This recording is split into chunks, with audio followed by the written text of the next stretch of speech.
12 men dressed as grasshoppers asking if we had seats for 12 people. And I was like, that was my cue. Now we close.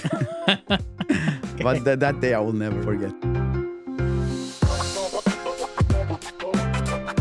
DayOff was born from the simple idea of a conversation during a day off, with the goal to understand great people, the choices they've made, and most importantly, their mindset, by splitting the person from the personality.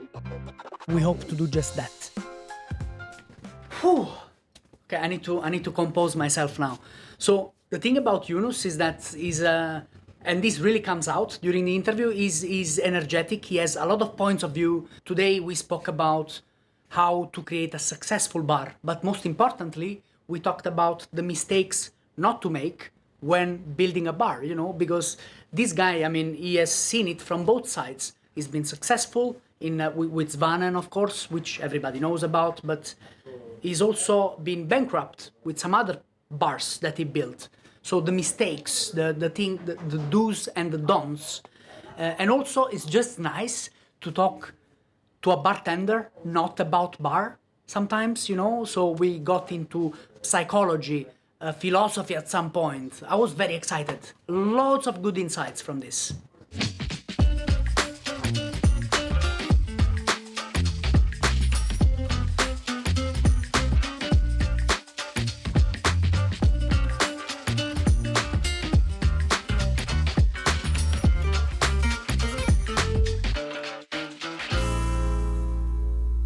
Yunus Yildiz, welcome to your day off. Thank you. Are you happy to be here? I'm happy, but I've never looked at you straight for 1.5 hours before. I think it's going to be challenging. Without throwing up or without laughing? Without, or both? Yeah. It's going to be hard. But we had many conversations before, very interesting ones. Actually, that's the whole reason I wanted to have you here, to see if you're only interesting after you had a few drinks, or you could also be interesting when you're sober. That's actually a good point. Not many people are that interesting sometimes when they are sober. But you say once every couple of months, I say an intelligent thing as well. I do. I try at least. Listen, Yunus, some time ago we were talking about hospitality, which of course is something very important to you, and we're going to get into that as well. And I remember you telling me a bit about your story, because we were talking about Italian hospitality and so on, because guess what? I'm Italian and I like to talk about Italy. You're Turkish originally, and you grew up in a Turkish family with Turkish values. Yes? Kurdish, sorry. but of from course. Turkey as a country. And you were telling me a story of when you were a kid and you had guests coming to your house, you would have to remove their shoes as a sign of hospitality.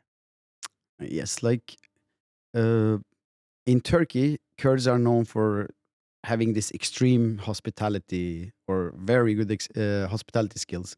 Like if you come home to us, I would then meet you at the door, of course, and all of that. But you will take their shoes off, give them some what is called like some something else to wear inside. You would Flip-flops. Yeah, like something like flip-flops, I guess. But then you would in Turkey we have this thing where we serve or not serve, but we wash people's hands at the door almost in a way, or after they're seated. Is it just with water? No. Soap? It's like it's what is it called? It's ethanol. It's like alcohol, but with some aroma.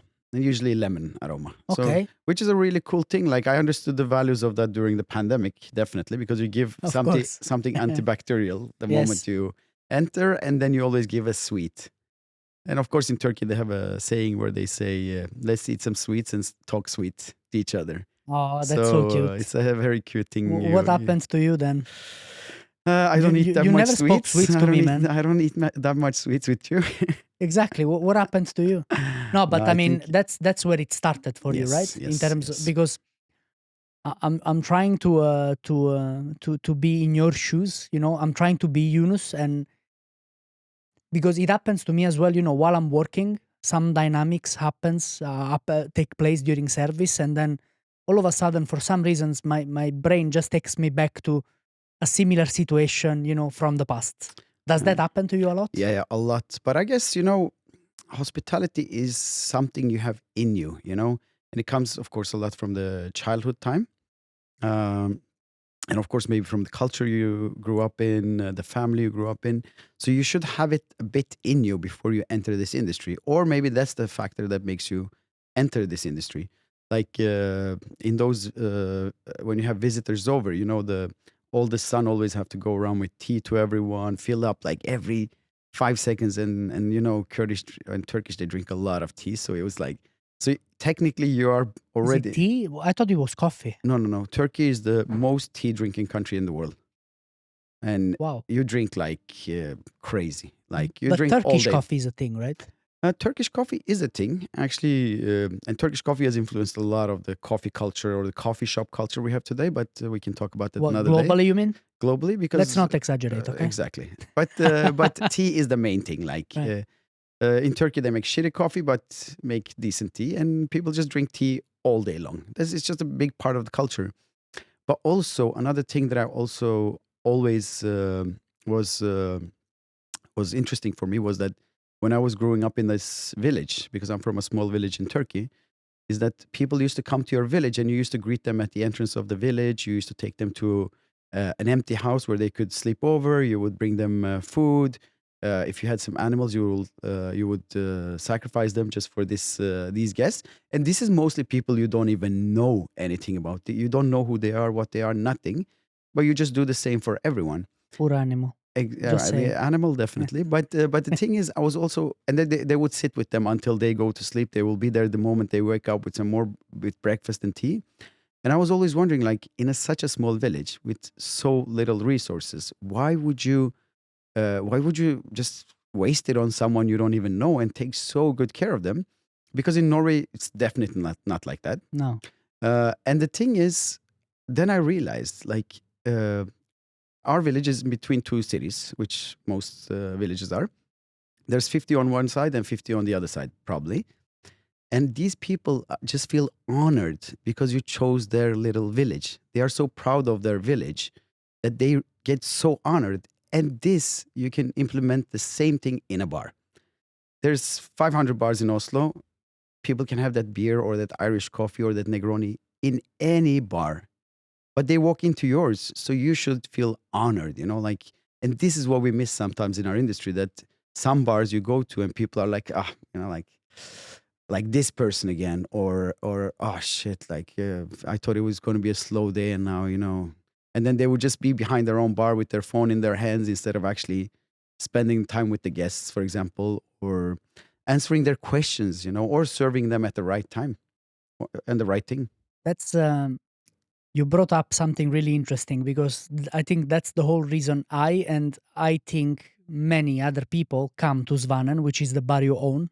Yes. And I told you this a few days ago, actually, because you just recently celebrated 6 years. Yes. And you had some legends in the venue, Alessandro Palazzi. Actually, let me ask you this before I go on with the point I was going to make.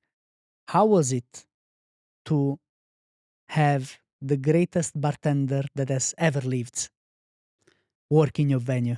Like, honestly, And I'm not talking about myself this time. no, That was clear. I thought you meant yourself, but okay, you mean the second greatest bartender that ever lived.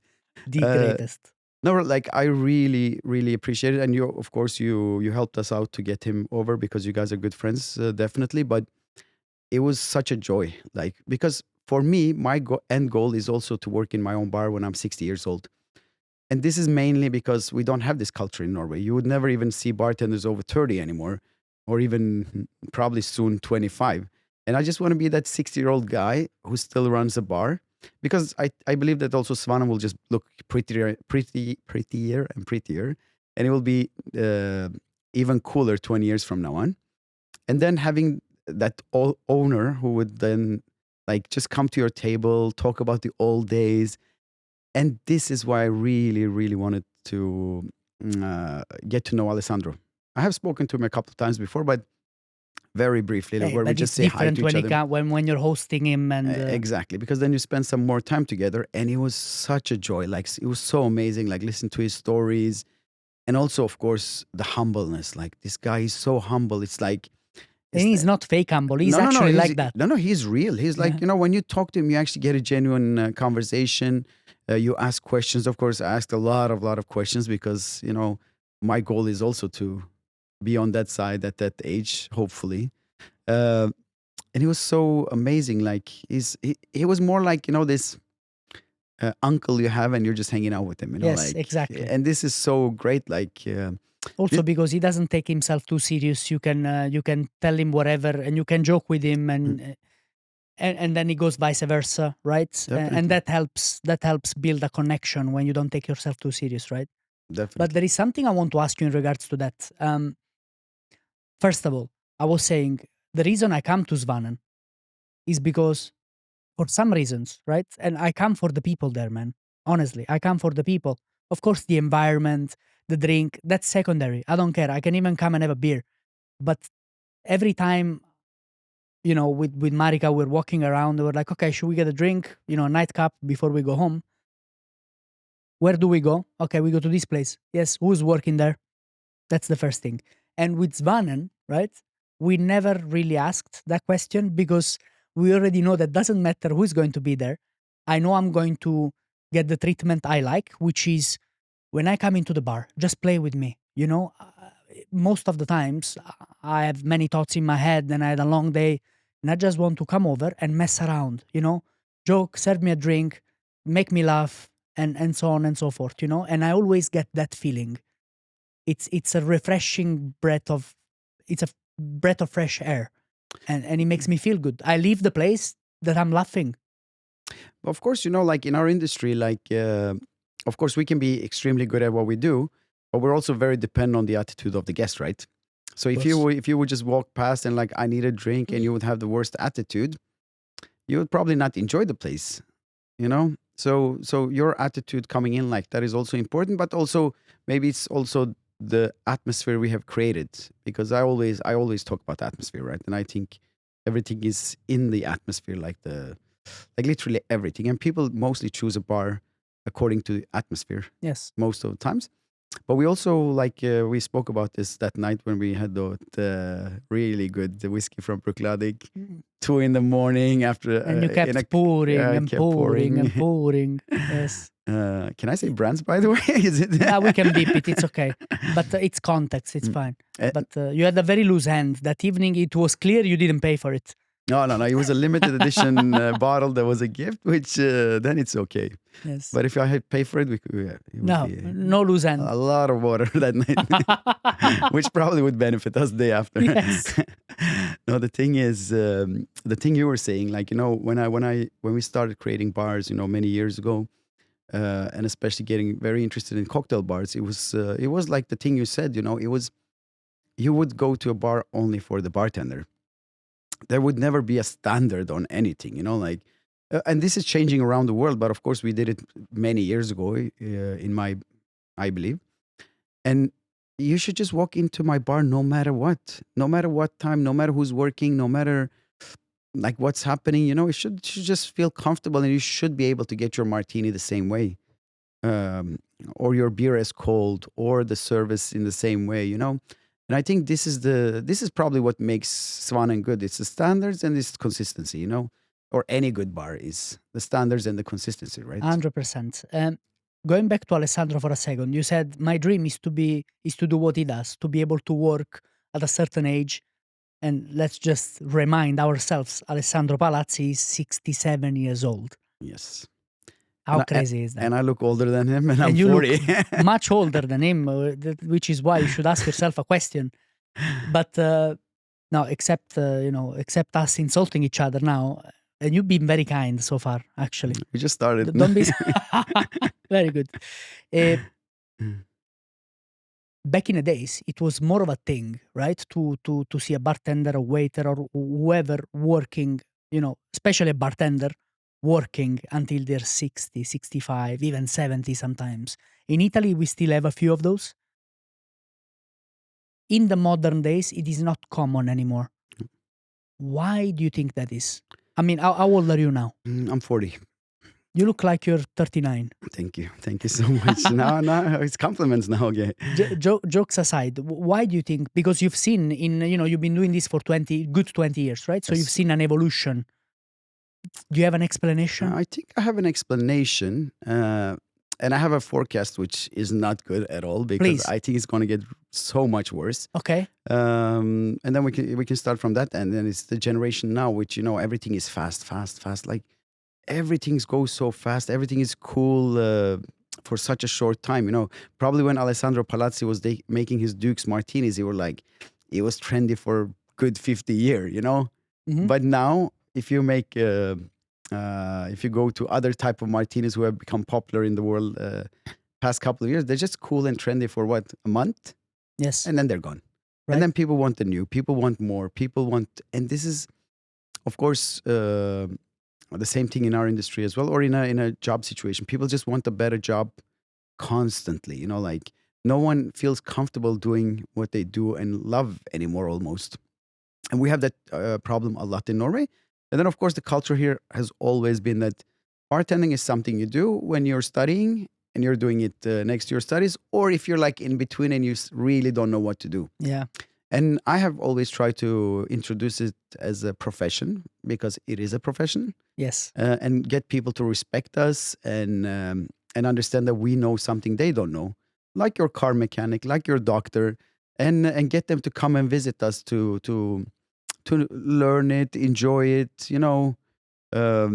So this is the biggest problem in Norway, that it's never been looked on as a profession. Is it Norway though? It's global. And now it's becoming globally, but I remember in Norway it's always been like that. And recently I see also everywhere around the world this is happening, and the next generations don't even want to do this job because they see someone become a crypto millionaire, and that's like 1 out of 1 billion person, Yes. and they're like, I want to be him. No, you cannot be him. He already, and also you don't even have a crypto wallet yet or something like that, But it's the dream, the hope. Like people are hoping and dreaming more, but we're also less. I don't know, like. Don't you think this comes down a little bit to where our society stands? I have an interesting theory about that. Tell me what you think. I mean, social media mostly are good, I think, because they allow us to do a lot of good things that we couldn't do back in the days. However, they have there is a downside to that, like with everything else. And it's not so much about social media. It's more about, I mean, of all people can't speak bad about social media, but it's not social media on its own. It's the way people approach to social media, because as you said, an 18 years old guy or girl watching Instagram and a story pops up of somebody who won the lottery or someone who became a billionaire with cryptocurrency. And then essentially social medias only highlight the good part, the good things, the success, without highlighting everything else that is behind it, right? And then the younger individual, even the older individual, because that's not an age thing, to be honest with you. But of course, the youth is the future, right? The young individual watching that video, they go like, oh, that could happen to me as well. And they only look at the good thing, And why would they, being inspired by a 15-second story, why would they go out and wash dishes and wash glasses, and why would they do all of that? Exactly. That's my theory. No, that's exactly what I was what I've been trying to say as well. But then again, these social medias are designed for you to get a kick, get a dopamine. I don't know, like it makes you, it's there to make you addicted and make you happy. So you always want to continue using it. Because if you were opening your social medias and it was something depressing all the time, at one point you would just put your phone on the side and you would say, you know what, I don't want to do this anymore. I don't know, man. I mean, you see, there are some sad stories out Definitely. and they attract people. But because I think, a certain type of story attracts a certain type of individual and the mood they're in that specific historical period or time of their life. So, I think there is a bit of a bit and a bit for everyone. The problem is looking at just one. It's like opening a book, reading the first 3 lines, not even the first page, the first 3 lines, going like, oh my God, I feel inspired. I want to write a book myself. That's what it is, right? I think many people have had that feeling, which is. But did you ever write that book? Right? No, You never do that. No. So I think that's also a bit the thing that you get that kick, but you never do anything about it, and then you get disappointed in yourself, and that's probably why many people are very like, I'm so useless, you know. But if you actually re-evaluate your abilities and say, you know what, this is what I can do, this is what I want to do. And the moment you have a dream or something, like let's say with me and Svanen, like I have a dream, I'm achieving it day by day, I feel, both financially, like socially, in every aspect of life. But then I have a long-term dream, you know. That's why I say I want to be like Alessandro Parazzi. I want to be 60-year-old there. And that's when I will get satisfied in a way. I will be 60 years old. I will be that annoying guy who shows you old photos and memories. You don't need to wait until you're 60. I don't, but soon, you know, the place needs to grow as well. And No, then, but I meant for the annoying part. oh no, You don't need to wait. annoying part. I'm already annoying. I'm training every day. No, You're but preparing. the thing is, you know, maybe have a bit more of a long-term goal, because mostly you will have a bartender coming in and like, okay, I'm going to win world class this year. It's like, you just started, you know, give it some time, grow. Learn the difference between a bourbon and a Tennessee first, please, my friend. Exactly. No, but and many other things, you know. Yes. Give it some time, become better, because the better you get, the more chances you have of winning. But if you go with the first year and you lose, you're going to get very disappointed. Maybe you even want to lose your passion in the industry, right? So I think these kind of things are very important in my opinion. But we also cannot, there is psychology behind that as well, that, you know, when you, like, there's a chart two psychologists have made where the moment you start a job, you're like, your confidence is up here, but your expertise level is also very low. Mhm. And the moment it goes up and you peak it almost, you will never you'll never become a real expert ever almost. But Yes. Then your confidence level is actually still below that first point. So it decreases slightly. Exactly. And you see that all the time, right? With all older people in the industry, which are really good at what they do, they have a much less confidence than a 22-year-old who's like, you know, just started, like super hyped and everything. And this is an interesting thing. And I think it's very interesting to tell these people about this theory before they have that confidence there, you know. Rather start slowly and build it up than starting here and actually fail and be disappointed, or I don't know, be judged by people because you have too high confidence according to your expertise level. But yeah, I try to tell, but then again, you cannot tell people. But did you tell the people who work with you about that theory?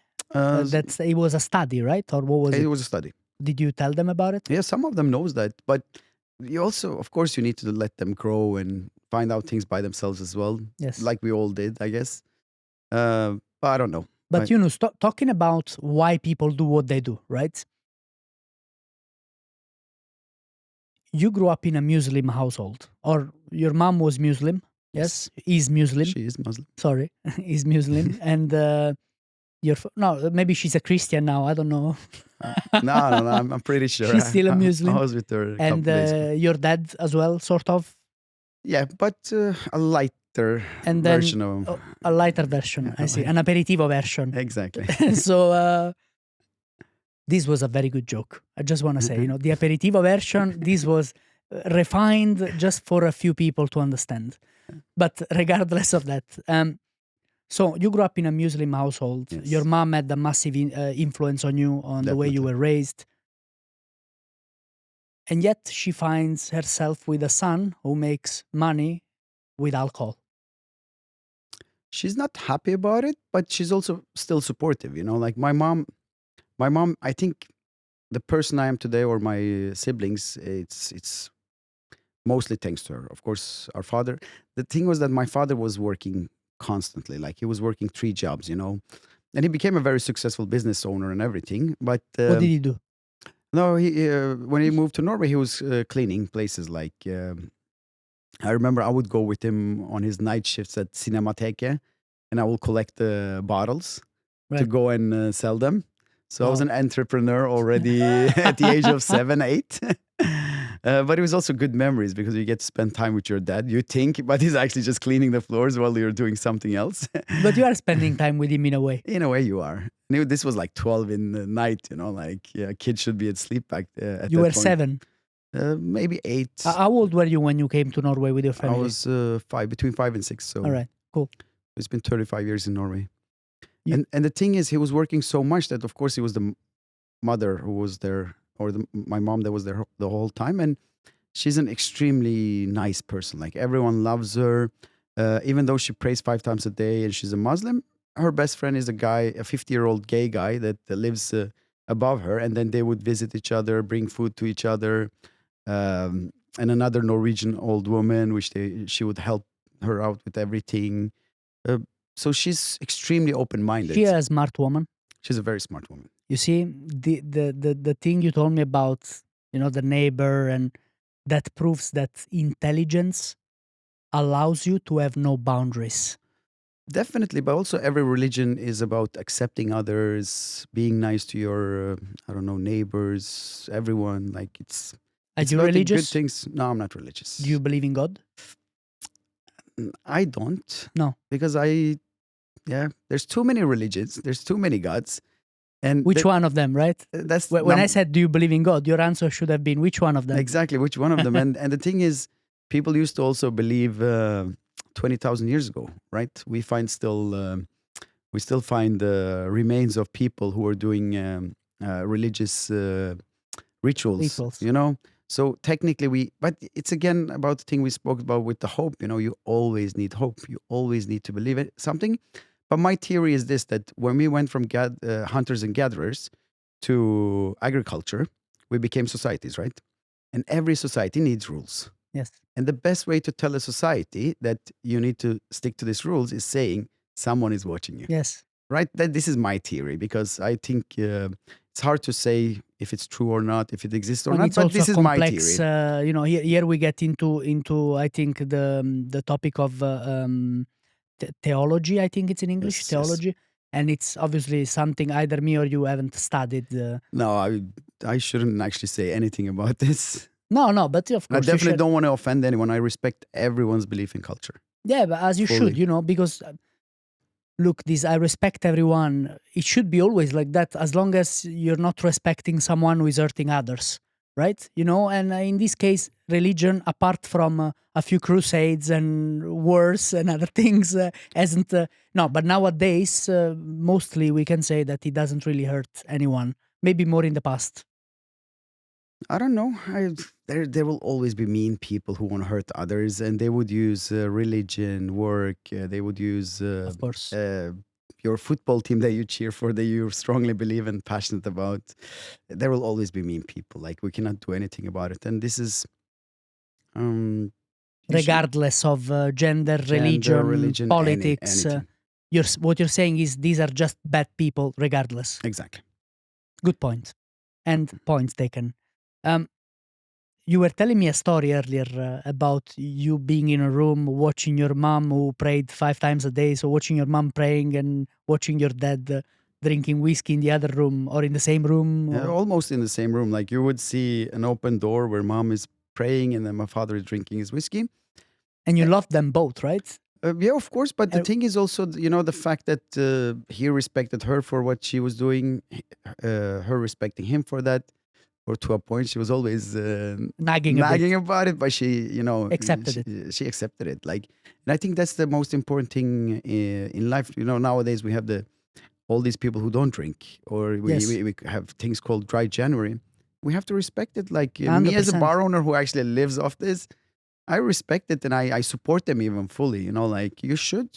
That's just how it is. But Because then- alcohol can be out of control. But then Alcohol can really hurt people. it can, if it's not, it should be something you enjoy, and Yes. you drink in social settings, in my opinion. Like, that's why, for example, at home I would almost never have alcohol, because I just don't enjoy drinking alone.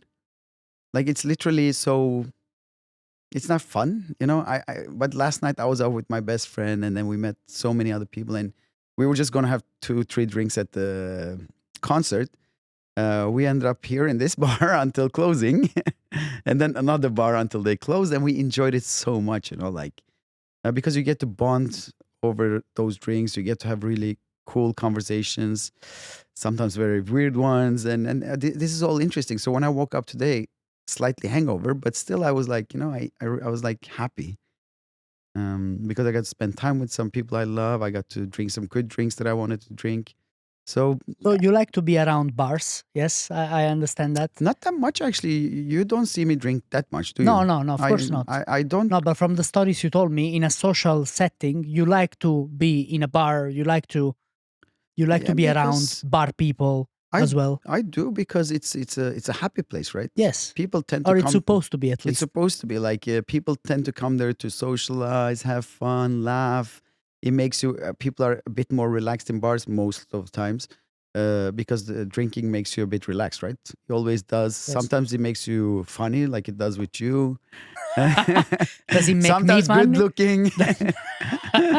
Does it make me funny, or does it make me sound funny? Maybe sound funnier. Ah, Maybe you we're just see? laughing off you. I don't know. That would make me happy, man. In the end of the day, I'm making you happy, even if you're mocking me. So, I win. I No, win. but it's fun to go to a bar, right? It Yes. should be like, it should be a relaxed place, nice place, happy place. And why not do it when you have the opportunity, right? Of course, I don't recommend anyone drinking 4, 5, 6, 7 times a week, because then clearly you have an issue. And I myself, I drink. Lately, I've been drinking a lot because of all the events and traveling and all of that. But then you're gonna take a break. Then I take a break. I just drink every third week. After shift, I almost never drink alcohol. Very rarely. I would always make myself a cup. Only during the shift. No. During shift, I'm definitely not drinking. But the thing is, I always make myself a cup of tea, and then I have that. And me doing that shows the people I work with that, it's okay to just, because having a beer, having a drink after work is just like almost become mandatory in our industry. Before it was even worse. Now it's much better. And just to show them that, you know what, you can actually have a cup of tea and relax as well, because our industry is that, where everything goes fast. Your adrenaline is up here the moment you close the bar. And the reason people drink is to get that adrenaline a bit down, right? Yes. To relax a bit. But that's also very dangerous, because then you will get addicted to this. You'll always have the adrenaline up Yes. here when you close, and then you're like, I have to drink to get it down Actually, here. that's how addiction kicks in. That's exactly Exactly. how addiction kicks in. Because all of a sudden, you try something that gives you a boost of serotonin and some other happiness hormones or compounds, and then you don't take it for a day, and then you start missing it, right? And then your body adapts, and you're used to a certain level of happiness at every minute, and then you become addicted. But let me understand this. You run one of the most successful bars in Scandinavia, but apparently in the world, basically, because Svanen 2 years ago became part of the extended list of 50 best bars. You have been involved with 50 best before that, because you were part of the opening of 𝐼𝐚 as well.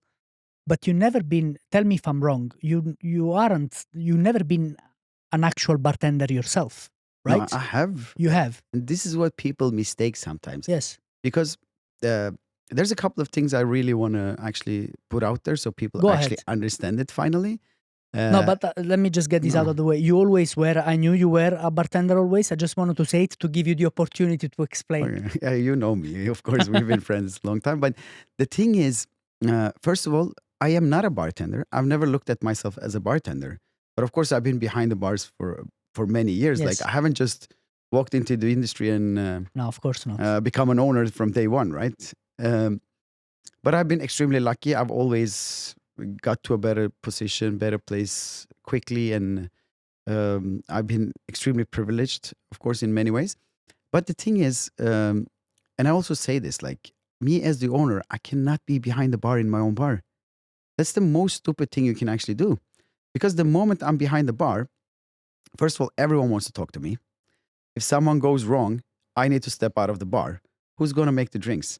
And if I'm just talking to friends that are walking in every 5 minutes, because you know how my bar is, it's Yes. a lot of friends, regulars, everything, then I won't be able to make the drinks. And also, I would never be able to know the room. I need to be on the floor. I need to host people. I need to go around. I need to fix problems, take out fires. This is the main thing of an owner. So I never recommend anyone owning a bar, working and making drinks. Get someone, and also my biggest passion in life has never become a bartender. So I would rather that, and the reason Svan is good because the ones making drinks have, it's their biggest passion. Right. My biggest passion is hospitality. And I In also, fact, you are always on the floor. exactly, and I still work on the floor, but I also, I look at myself as an entrepreneur and not a bartender. And this is my dream. Like I want to, of course, build things, start different businesses, do other things as well while I'm still in my own bar doing that. And that's why I don't call myself a bartender, because that's not my biggest passion. It's never been. And number two is I always get this thing where, oh, you sleep so late, you wake up so late. Yes, I do that. I've done it since I was a child. That's a different story. But the reason I do this is because I want to be up as long as my bar is open. Right. In case something goes wrong, I am there for them. Right. And so I just made that into a habit that I don't sleep as long as the bar is open. Because I feel like if something goes wrong there and I'm just in sleep and they try to call me, can't reach me, can't solve the problem. Because You're not doing your job as an owner and leader. That's what you feel like. That's my opinion. So I want to say this out to everyone who criticizes me for this all the time. Please stop. This is my job. This is my life. I have to live it like this. And I've gotten used to it. I love it. It's not that I'm super happy. Everything is good. But do not criticize this thing or talk about this thing anymore, because this is something I do for my job. And I work not that many hours anymore as well. But I have to sacrifice something, right? Also about the solidarity, like I like to be there. Like most of the times, not most of the times when I work at Svan, I always take the door. Yes. I never work in the back. I never be behind the bar. I never work downstairs. The reason for this is that if something goes wrong, because the door is extremely important, we don't have a security. So I am the security for these people. Then they can do their job in a nicer environment. I get treated racist. I get so much threats, everything at the door because with drunk people. What's the worst thing anybody has ever said to you at the door? Go on, think about it for a minute. No, I hate this thing where, and this have become a thing past 2 years, where some Norwegians will come, some white people, and would say that you are racist. Okay. Because I don't think they are the smartest people, and I don't even think they know the term racist, which is, of course, I could be racist against a different race, definitely, but it's just the term. But you aren't. No, of course not. I worked even in, what should I say? Like I worked against it for so many years, but the thing is, the term had become so loose, like everyone can just throw it out there. And I just laugh at them. I say sorry. But now that you mentioned this, you're not welcome here anymore, because we don't want this attitude in our bar. So for me, racism is like one of the worst things you can do. Because it's pointless. It's listen, man, somebody who hates somebody just because of their skin color, gender, or accent or whatever else, it's an idiot by default. You can't just decide you hate somebody just by their appearance. You're an idiot. And actually, it's a good thing they say this sometimes in a way. That sounds terrible when I say it's a good thing they do. Explain. But then you actually can, you don't let them in. And then you fill your bar with intelligent, nice people, which creates a much better atmosphere, right? You mean, so it's good that they show themselves straight away, exactly. so you know. Exactly. You know who you're dealing with straight away. Exactly. Okay. And then you just stop them at the door. You're like, go to a different bar. And then your bar has a better clientele all of a sudden. Very good. But now we went, we pushed forward, right? Let's go back for a minute. But one quick thing, like about the door and not the worst things I've heard, but the worst thing I've seen. Hold on, guys. Hold on. He's got a story. This is so funny. You know, the first day that opened after COVID, like the first weekend, and everyone was out. It was like a carnival on the streets. Like it was crazy. It was mayhem.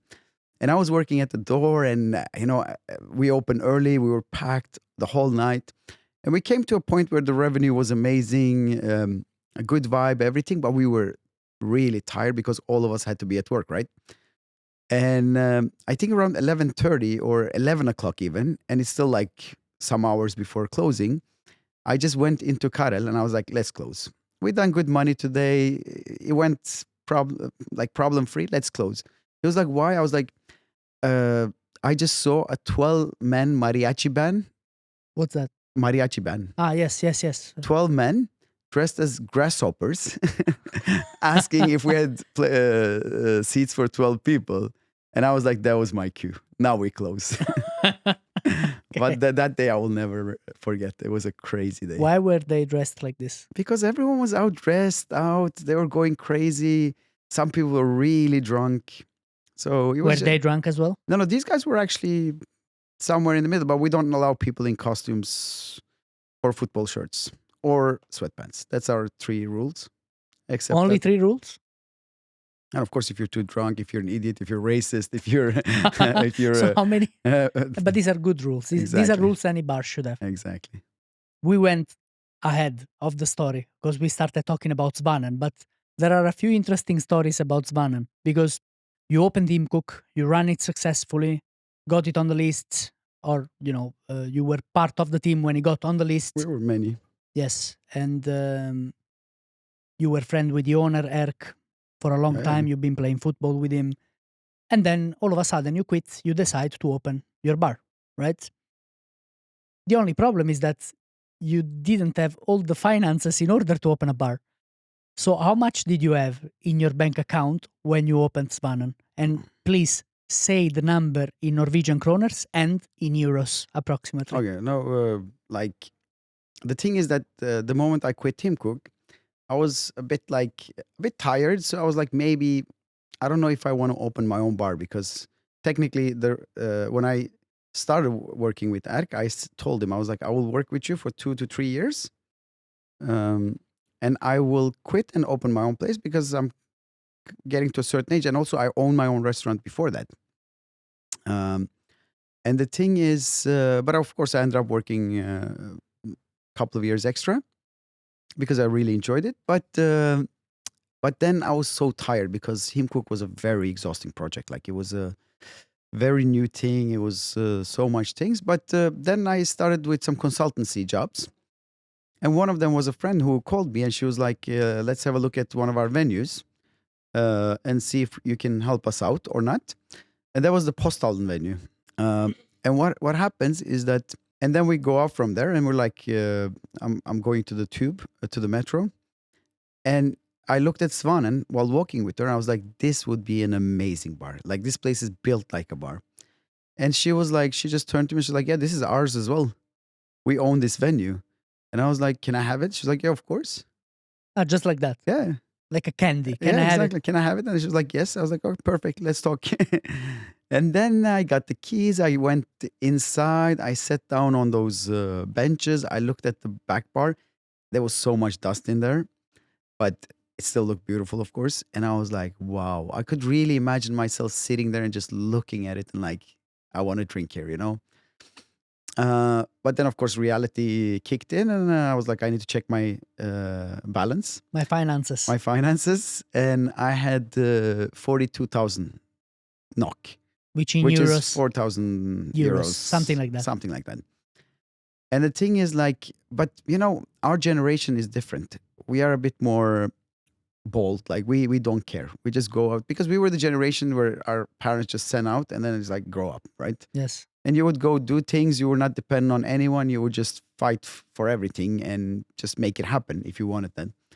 And so we have that mentality, you know, like most people reading that number would say, I'm sad to say that I cannot do this, but I was not like that at all. Like I made it happen for that money, or we made it happen for that money. But also, like all my friends saying, "Are you sure you don't have money? You cannot do this." I told them all, like, listen, right now, this is all the money I have in the world. First of all, if I lose this, what's the worst thing? And also, the worst thing that can happen is that I would start this bar. go bankrupt, then go to social And NAV, which is security, basically this government entity that supports you if you are unemployed. Exactly. And in that case, I would actually have it much better than I have it right now and probably the next couple of years ahead. So, of course, and it was like that. The first couple of years were super hard. Like, honestly, like there was a lot of days there was like no food in the fridge, like literally nothing. It would be a cracker with some ketchup and mayonnaise on. And but if I would go to the NAV, I would actually have a much better life. But I still chose this path because I really strongly believed in it and turned out great. But then you had 42,000 kroners in your bank account, but that's not nearly enough to open a bar, give the deposit up front, the rent, buy fridges, bottles, and everything. So how did you structure it? So the landlord wanted 400K, which is 40,000 euros in deposit. I managed to cut it by half and say that I would put the rest in when we had the money. And then I went to my mom and I knew that she had exactly 20,000 euros on her account. And I just asked for it and she supported me. She gave it to me and that was it.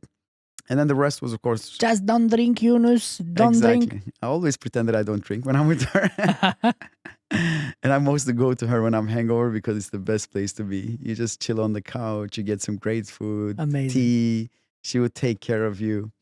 But the thing is, like, of course, having the name, being in the industry for some time, I got so much support from people. Like everyone supported me, and everyone would give me fridges, freezers, coffee machines, and say that okay, I can just have down payments for 1 year, 6 months, whatever. And we did struggle to pay them down, but they were still super nice to me. Brands brought a lot of free stuff. Like those shelves, now we have like 300 bottles back there. Like we didn't nearly have the money for 10 bottles. So we were putting up wine bottles, vermouth bottles, whatever we got for free was on the shelves, you know. So I got a lot of support, a lot of help, and it wouldn't happen without the coffee machine. Yeah, the coffee machine was also like down payment of 1 year. And it was like this with most of the things, you know, even with fruit suppliers and everything. But luckily, it was most of the people I worked with for many, many years. So they trusted me. you. Yeah, but Yunus, I mean, did you ever sit while you were doing this? Did you ever sit and think to yourself, Jesus, Yunus, what if this goes wrong? What if I don't make any money from this? Then I'm going to find myself into a mountain of debt that I won't be able to get out anymore. No, or it will take me many years to get out of. No, did you ever think that to yourself? No, because I think whenever you do a business or whenever you do something, you should go in also considering the downsides. Because if you only go in and say, this is going to be a great place, then you... Like the worst case scenario. Exactly. So I was always prepared for the worst case scenario. I was very comfortable with that happening. And I think it's like gambling. You know, if you gamble money, you afford to gamble away. Of course. It doesn't affect you. You were okay with this happening because, of course, you were like, if everything goes wrong, then, you know, I have the government backing me up. I won't die hungry, basically. Of course not. But then you would lose your reputation, right? Yes, but again, reputation goes a bit back to what we spoke about earlier, that even nowadays, like back in the days, if you lost your reputation, you were done. Like people would talk about you even after you die. Right? You know, in the villages, they still talk about someone like being super nice or super bad 100 years ago even. Yes. But the world has changed. You see a sports athlete doing drugs, driving a car, crashing it in. He's canceled for 3 months. Or even worse, like, you know, assaults on women and stuff like this, which is for me unacceptable. Completely unacceptable. But 6 months later, they're in a new country, playing for a new team, getting so much money, and the fans are still cheering for them. Because the world is moving fast. Exactly. The world is changing so fast and everything is happening so fast that even if you do something really bad... There will be another story after you, and another one after you, and another one. Exactly. Yeah, but isn't it something like something to yourself as well? You will know that you failed, right? Yeah, but you know, if you want to succeed, you also need to handle the failures well, Yes. right? Like me, I'm a really winner mentality. Like for me, winning is extremely important, but in a clean, honest way. I hate to win if I'm not doing it the right way and I cannot put my head on my pillow and sleep well. Essentially, you're saying don't walk into the negotiation room if you're not ready to walk out at any minute. Exactly. Yeah. I Interesting. think I've always had that thing. Like I always look at it as, I don't know, like it's hard to tell, I guess, but you need to be aware that you can fail because it's completely natural, it's completely normal. But if you're, and what do human beings usually do? That the fear of failure will always Overcome what you overcome want to do. exactly, and you never end up doing it, right? It's And that basic in a way. Yunus, seems I'm going to address. I'm going to act as a psychologist. Just act as it. Seems like from your words, it seems like you are afraid of regret. Maybe not that much, but probably there's something in me. Do you fear regret in some level? I've never regretted on anything, you know? Like I have this But feeling that's of the proof. Because if you never regretted anything, then you actually did everything you then- want to do. exactly, because maybe- you fear regret. Yeah. Because you don't want to lay in your dying bed one day and think to yourself, okay, I really wanted to do this one thing and I didn't do it because I was afraid to risk. Yeah. But even Does that sum it up? but yes, but even if I miss an opportunity as well, I don't regret because maybe something else Will show up. show up. Maybe something better came out of that. Because we have this in the Turkish culture, you always believe that something better will happen to you, you know. Right. And maybe that's just so instinctively in me that I always believe that, you know, something else better will come out of it, and usually it does, or it's just us thinking, oh, since I didn't do this, this happened, and this is much better. I don't know. I think you should just go with the flow. And right now in Norway, we have a lot of this. So many people are so afraid of failure that they don't do anything. You know, like That's much worse It's much than worse. simply just failing. exactly. What is the worst thing that can happen? Honestly, we live in one of the world's best countries. Like, if my bar goes bad today, there's plenty of jobs for me out there. There's plenty of friends that can help me, and all these friends are the people who, most of them, I even became friends with after opening this place, or or opportunities because of this place. So, I don't think people should think like that, because the moment you do that, you're just afraid all the time, and then you don't live life, or you don't maybe get the success you were hoping you would get. I wouldn't help you. No, no. I will come and ask you to teach my courses. Maybe. Would you do that? I would do that. I would love that. I hope it gets that big that you have to hire me as well. No, Hoping one day. no, but we were talking about this. No, we were talking about the financials of Svanen. Yeah. Okay. If we go back to the financials now, financially it's going well. Hopefully, even better the next year. We already done a lot of investments, and most of the times when we made the money, we always invested. We reinvested. We try to make sure the staff is happy, get decently paid. And that's another thing I want to talk about, because when I think about you, I vision a man with no way near perfect, but there is one thing you have, man, that I actually envy about you. That Envy me. you, Nice. yeah, I envy you. Breaking news. It's gonna be Felice on. It's envies gonna Yunus. be recorded, right? Yeah, but I'm gonna cut this part Okay, out. No, what I admire, that's a better word, about you, but I wish I had that. I'll be completely honest. Is that you're really good at picking people, and the proof of that is a lot of the Svanen stuff, especially from a few years ago. Some of them, they were with you for 2, 3, 4, 5 years, and it's a relatively young bar, so I can't sit here and say, like with Alessandro. He had people working with him for 15, 16 years, but Svanen, it's 6 years old, right?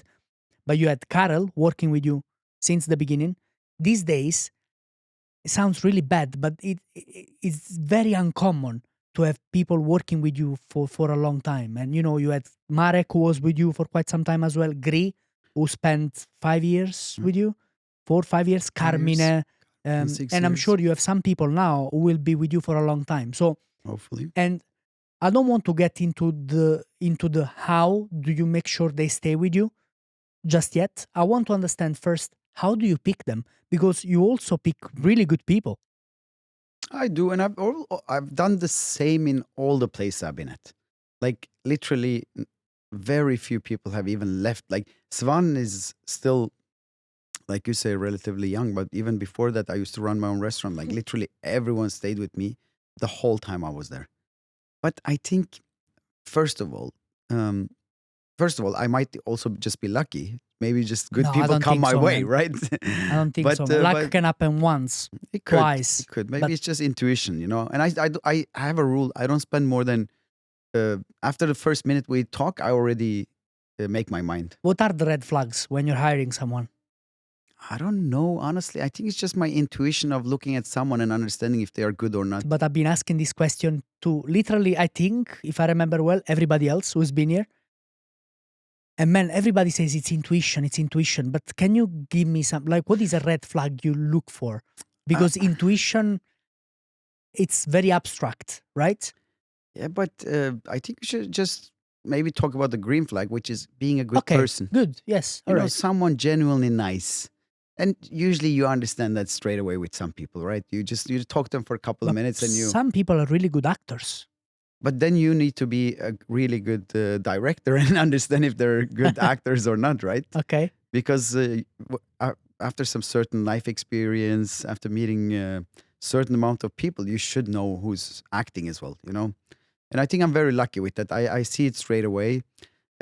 Or like, I think I told you this story before, like where me and a friend, we went to, this is just a funny thing. I don't think, I don't believe in this, but he went to read his palm in New Orleans when we were there for Tales of the Cocktail like 8 years ago. And it was this woman in wheelchair on the French Quarter just reading palms for $10. And he really wanted to do it. And I was like, oh, you're wasting your money. And she read her palm and she said everything that was true about him, about his family, about his girlfriend that they later got a kid with. And they broke up at that point. And she even, I think, if I don't So this remember, woman said you will get back to your ex-girlfriend and have a kid with her? if I don't remember wrong, I think it was something like that. But she said that, and he was like, no, none of this is going to happen and everything. And then after seeing this, I was like, wow, I need to get the same as well. And she took my hand and she just opened it and she was like, I cannot tell you anything. And I was like, why? She's like, no, you already know everything. Or she said, I cannot bullshit you because you understand everything straight away. But you don't have to pay me. Just give me a massage. Apparently, I'm good at giving massages by looking at my hand. And then she said I also had zinc deficiency, which still to this day I always take zinc. Yeah, so and that was true. That was true. So, but I think it's because she sees some spots on your hand that shows that you. But that could be a million things, man. No, I think there's actually an indicator on your hand that actually shows that you have a deficiency of that. And this is what I got for $10. I didn't get anything.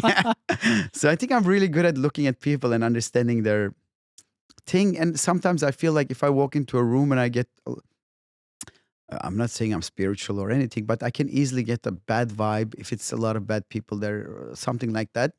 But not on the spiritual or in the anything. I don't even believe in anything, of course. But sometimes I can get that and I get a bit more exhausted. And then when I'm with people with good energy, that has like really good personalities, I get so much happier and I feel so much better.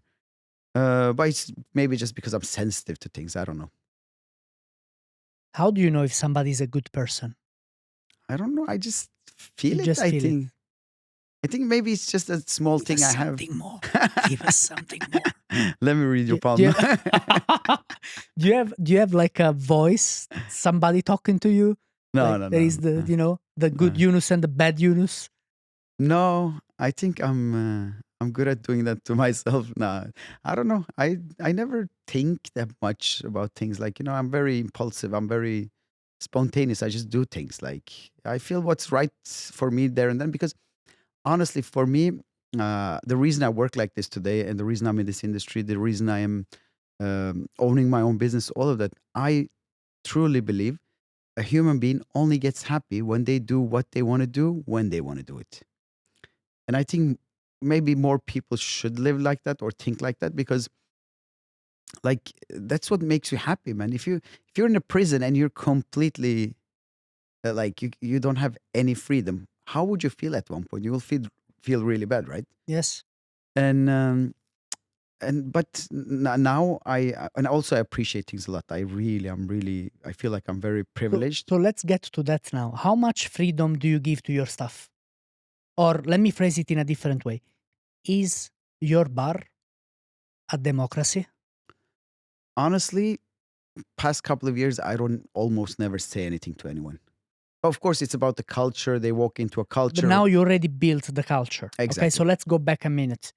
Before that culture was built and established, was your bar a democracy? Yes, Okay. because Karel and Marek moving from London here, and they just wrote me a menu of which drinks we should have, and of course it looked really good. I was like, "You do it."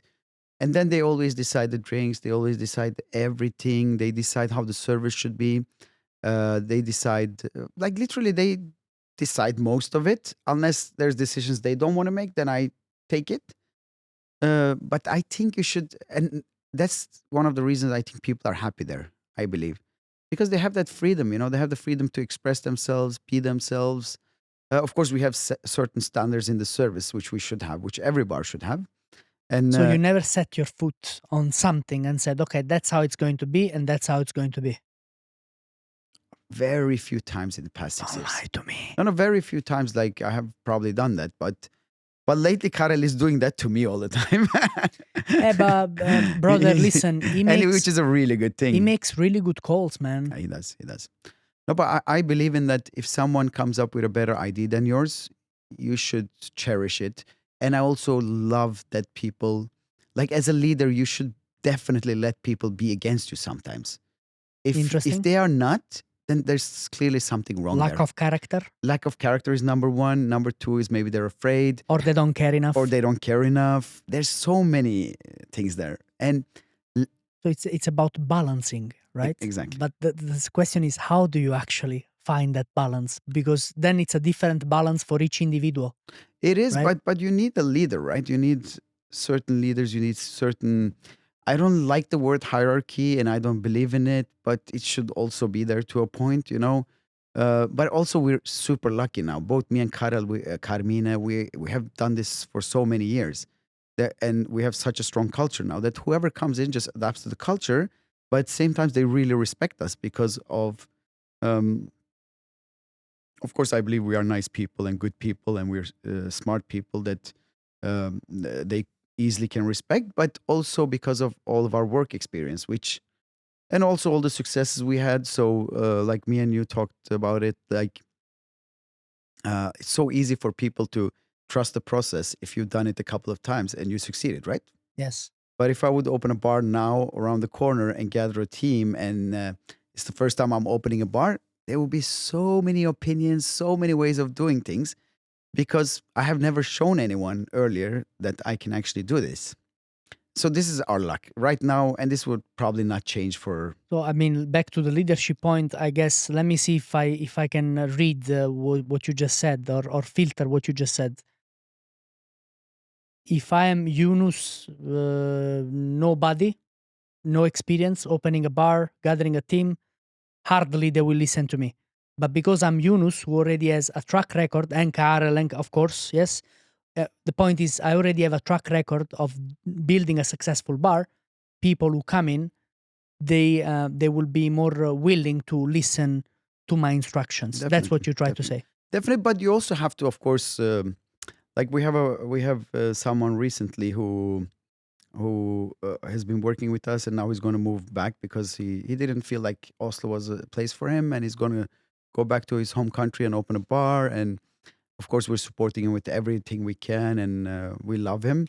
But then the other day he sent me a message, and I was like, I couldn't say this to you personally, but you're an inspiration for me. And for me, that was like, of course, I get really awkward, but you also have to prove these people that you're a genuinely good person, and you actually like you respect them, you like them, you respect the work they do. If you don't do that as well, you will, of course, at one point lose the respect. So just being successful earlier doesn't automatically, it gives you some respect, but then you also have to be a good person. You have to Yes. be a good leader. You have to do the right things, because or else people will lose the respect for you at one point. And this way, I'm working with some of the best, like Carmina and Karel, which are in the leader positions. Genuinely, really, really, really good people. Like they are better human beings than me. Like that's my Wow. opinion. Okay. You know So this is recorded, yes? I know, I know. I've Okay. told them this before, or I've told many people this. So I think They're just different. But yes, on the good people, I agree with you. I was not planning to mention this, but you started it, and now I have to take it to the next level. Just somebody, please come and explain to me how it is possible that this is the first year Carmine is nominated as best bartender of the country at Bartender's Choice Awards. Why did Karel it? as well. I think Karel has never been No, nominated before. no. So I thought he was nominated before. Okay. Why is it possible that both of these guys have never been nominated before? You know, Somebody please I have the answer. somebody please explain that to me. Yes. No, I have the answer. It's very clear. First of all, these two guys are, in my opinion, like, of course, everyone nominated before, everyone winning. It's been really, really good people that deserves it. I disagree. Now I don't remember everyone, but There you go. mostly, except the improver of the industry a couple of years ago when you won. No, but look, well, it's a democracy, yes? Yes. Everybody can have their own opinion. No, I disagree. I disagree. But of No, course, it's my point of view. But these are guys who work, all of us, of course, all bartenders nominated, all bartenders in general are always working in their bar. But they've never been about awards or social medias or these kind of things. They've genuinely been focused on that station, the drinks that comes out of there, the people who comes into the venue. Yeah, but the award is for best bar. Isn't that what a bartender does? It is. And for me, in that case, I'm also a bartender. When I'm waitering around, I'm also tending the bar. Mhm. The host is also technically a bartender, or, it's all of these things. But also it takes time to prove people who you are, what you are, right? Like, for example, it takes many years before people understand that a bar is a really good bar, because you need to prove everyone walking in every time, right? And it's just like that. Like sometimes you're not just in people's minds the moment they vote, moment they nominate, whatever, which is completely fair. Luckily, Svanen has been really lucky with that we've been nominated in everything since every 5 years. But then again, it took 3 years before we actually won it, or 4 years that we won the best bar. And this is, for me, it's not a problem, because sometimes it just takes time. We were exactly the same bar 5 years ago that Yes, we are today. but that's my there. point. You've been there since day one. I was there So- since day -2, actually. Yeah. I got into the venue before you even opened. Exactly. Yeah. So technically, it should be, if it's the best bar today, it should have been the best bar back then as well, in my opinion. But it just takes time. It's the voting systems. It's the people who vote. Did they ever come to your bar? It's many factors. Like No, this was so not an many attack. This factors. was not an attack on BCA itself. It was No, more. not- It was more a point I was trying to make, that how is it possible that the people who judge have never even thought of these guys? Because these guys should have been there way before.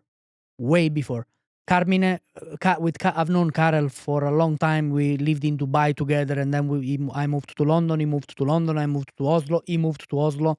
I've known him for a long time. Great professional. Mm. I have to give a shout out to Carmine, man, because every time I'm there, and here is the thing, it's not only about me. Every single person I know agrees with this. And also not only industry people, like The guests. he's like that with everyone, and everyone is really enjoying him. For me, he's like one of the best bartenders in the world, and the same attitude, the same energy all the time, which is hard. And this guy also has a kid, so he Yes. wakes up really early, goes to kindergarten, comes back. He has a girlfriend that is also working in the industry, so they have to always synchronize or coordinate. Sometimes he brings the kid on a trolley inside the bar while he's behind the bar. And then Jeez. one of us has to take the kid around the block, or take care of him, or he's just sometimes in Svanen hanging out. And And so he has a lot of things to do as well. Or Karel, for that case, Karel's father is still a waiter at the age of 65, I think now. Amazing guy. Like, he's exactly like Karel. Always smiling, always positive, super nice person.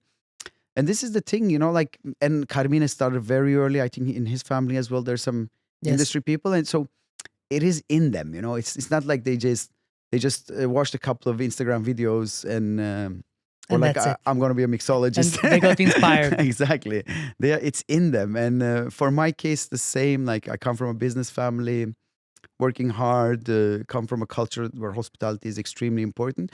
And that's why probably we're still enjoying it at this age, and we want to enjoy it for many, many years. Like, none of us are making plans of other things or whatever. We are really focused and determined on that this is going to be a legendary bar one day, And I touched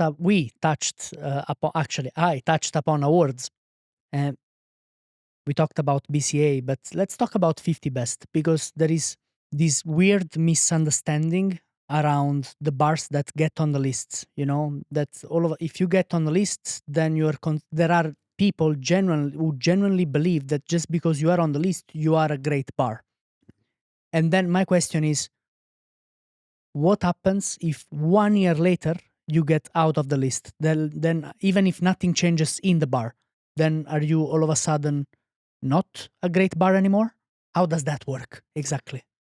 Like, I have been a part of the 50 Best thing many, many years now. With 𝐴𝐻𝐾 before. With 𝐴𝐻𝐾, with Svanen. I've been to many things, like traveling a lot, of course, on guest shifts, on events, bar shows. So I have a very good insight in it, in my opinion.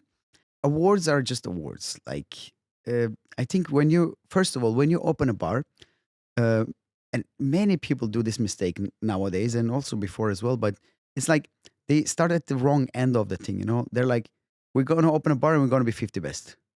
No, but first of all, and again, my point of it took us 3 years or 4 years to be the best bar in Norway.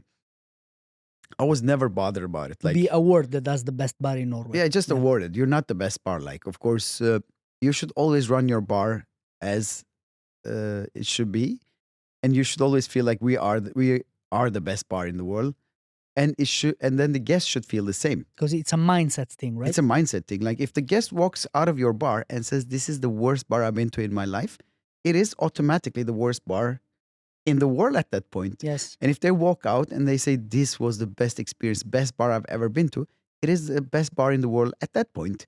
So it's constantly changing, and you shouldn't be that obsessed with awards or 50 best or that.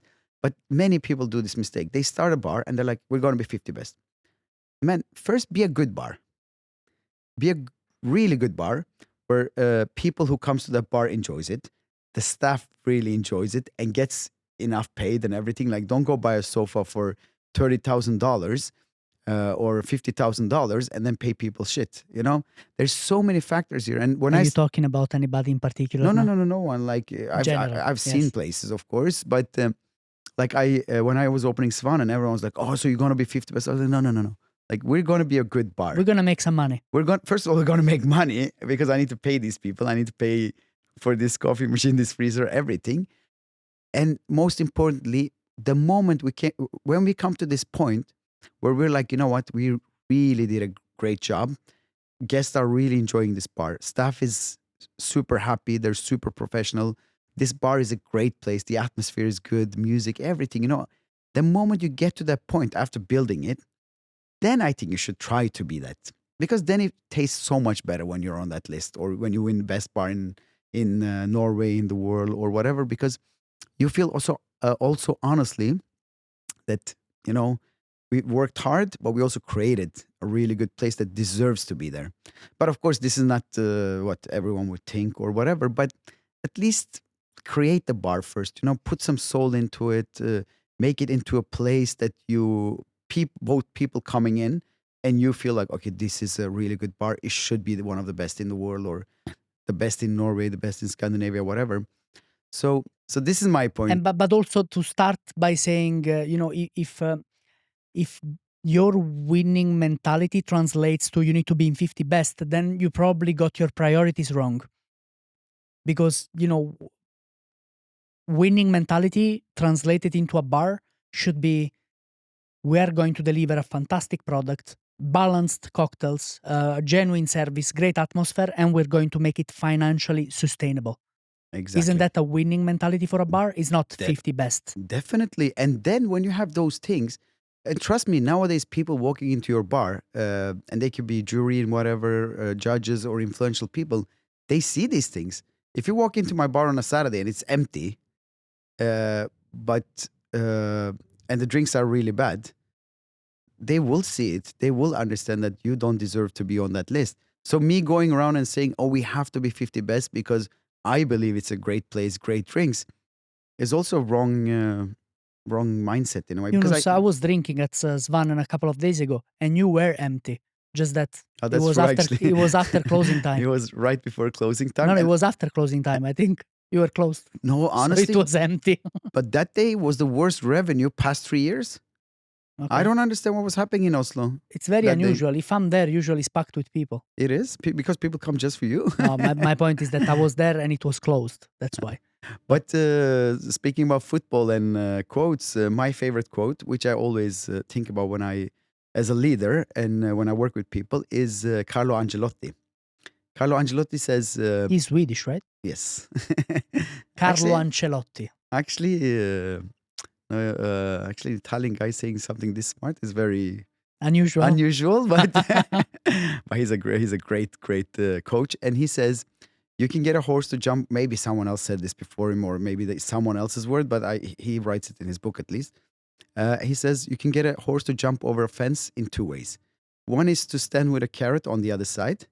Another one is with a whip on the backside or on the other side. He says both ways you will get it to jump over the fence, but in one of the cases it might kick you. You know. And it's not by using the carrot. Exactly. So I always believe in this, man. When I work with people, be as nice as you can, be as helpful as you can.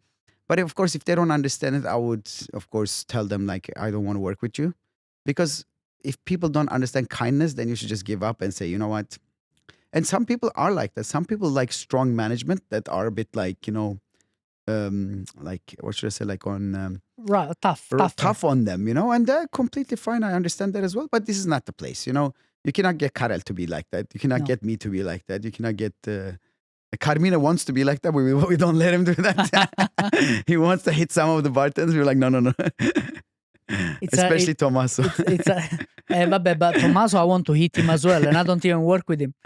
No, Tommaso is he's a joker. He's a funny guy. Yes. Funny guy.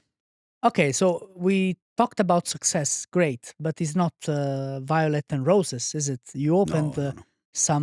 you opened some other bars as well, and it didn't go so well, right?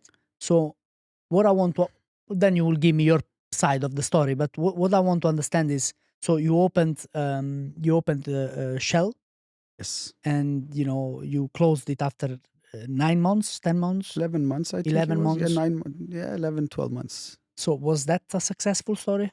No, definitely not. But What went wrong then? Like what technically went wrong was that the landlord couldn't have it ready at the time they promised us, which was Okay. 2 years before or one and a half year before, which was, I think, a completely different market, completely different Oslo. But of course, Just 2 years? yeah, like a lot of changed in Oslo lately, past couple of years, and for example, the interest rate has a huge impact on our industry, especially because we're luxury. We're that place you go to because you have some extra money and you want to spend some nice time. But I'm not blaming on that. I always blame on myself. I don't even blame on my people I work with. I always blame myself. But this was a project where the landlord approached us and they literally paid for everything. So technically, it was worth the try. Did you lose money there? We lose maybe 20,000-30,000 euros. Okay. Some of it we'll get back as a tax return because I have now merged the companies. So Svanen will get tax return on that.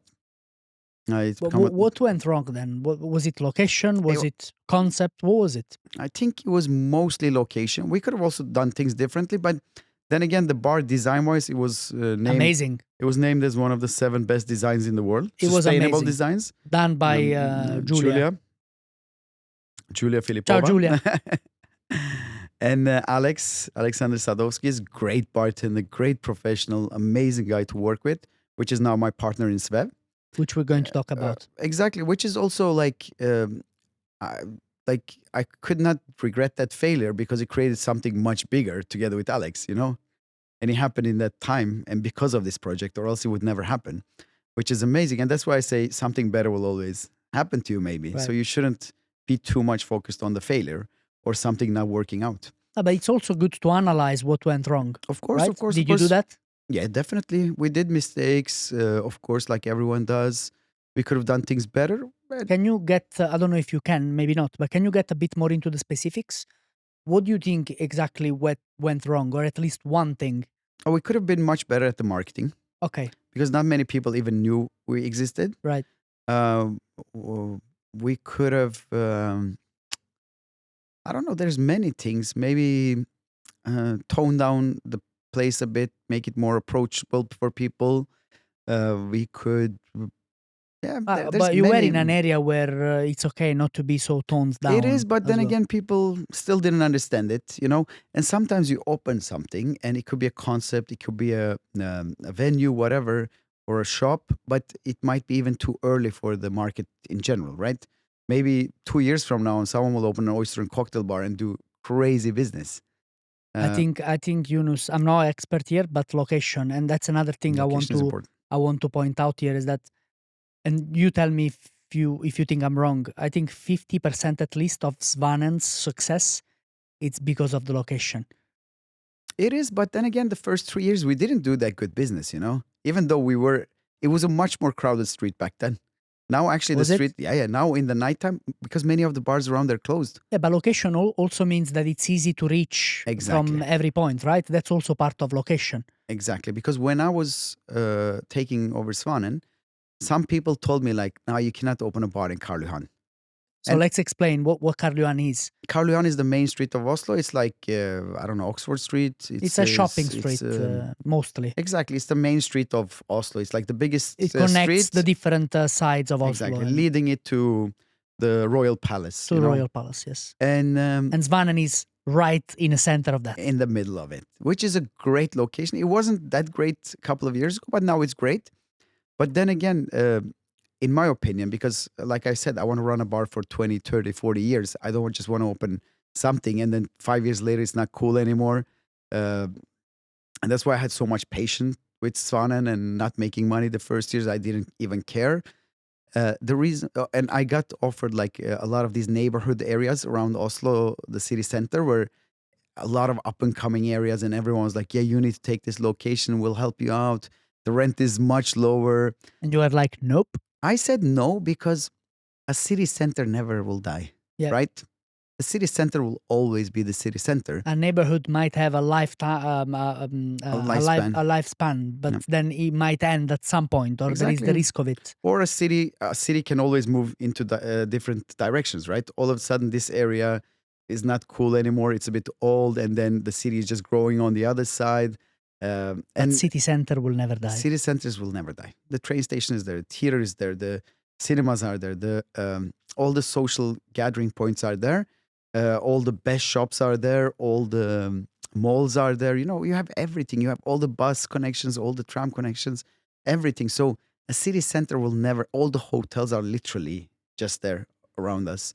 So a lot of offices, even though office space is getting less. Retail is getting less, but still it's a city center. It will never die. How is, if I can ask you again, don't answer if you don't want to, but how expensive is the rent? The rent is actually not that expensive. Ballpark figures. I don't want to know exactly how much you pay. Rent, I would say, of course. Ballpark figures. Like even a bar next to Svanen or in that area. I wouldn't say numbers because it's different from place to place, but like, I would say this, I think, because I've heard this, 7-Eleven, which is right next to us, which is like 1/10 of our venue, is much more expensive than us. Ballpark figure, more or less? Ballpark figure, I think they are I don't know, but I heard this. Yes, I heard they pay $25,000 a month, right, and we pay much less for 10 times more right. venue almost. And the reason for this is probably because it's smart landlords. They understand that they need diversity there. Yes. They know that someone that is running this place well should run it, even though they get less rent from you. But you're going to be there for a longer time. Exactly. And So they don't have the hustle of having to find someone else and renovations and whatever else. exactly. All of these things, like someone actually respecting the venue, because it's a historical heritage, someone making a really good concept there, which works, someone who's actually getting traction there, like people are moving there. Like after we moved in there, the restaurant upstairs upgraded, the gelateria opened after much less successful business that was there. And So- they're doing pretty well. aren't Exactly. they? So the value of their property goes up by having Svanen there. So they don't want to charge crazy money and see us close in a couple of months. So that way we're very So lucky. it's location then. It's a lot about location. It is. It is. I mean, my Location is point is, and then I'll hear your take on this. If you take Svanen and you put it where Shell was, basically, if you exchange the two things, it could have easily been the other way around. probably. Because do you think Svanen would have had so much success if it were somewhere else, just out of the city center? Maybe, but we wouldn't get this diverse clientele, We wouldn't get all the cocktail tourists because they don't want to go there. We wouldn't have all the industry people which are just moving from one bar to another. We wouldn't have that many of the... We even have people going shopping there, and then they come in and for a quick drink, and then they go But that's continue my their point. shopping. That's my point, right? So- Is it fair to say that the biggest, most important advice you will give to anybody thinking to open a bar right now, the first is don't do it. No, I say it. Jokes aside, the biggest advice you will give to them is location. Would it be fair to say? Definitely. But I always say this about bars. I always say, and now it's actually more actual than before. I always say, to open a bar, you need three things. You need money, really hard work, and then you need even more money. Because you always end up needing more money. Out of these three, when you started, you only had the hard work. I only had the hard work. In that case, it helped. But the thing about opening a bar with such small resources is that it creates much more stress. So it was many days you go home and you cannot sleep and you feel really bad and you're trying and you're wondering and so my life was really hard those first years.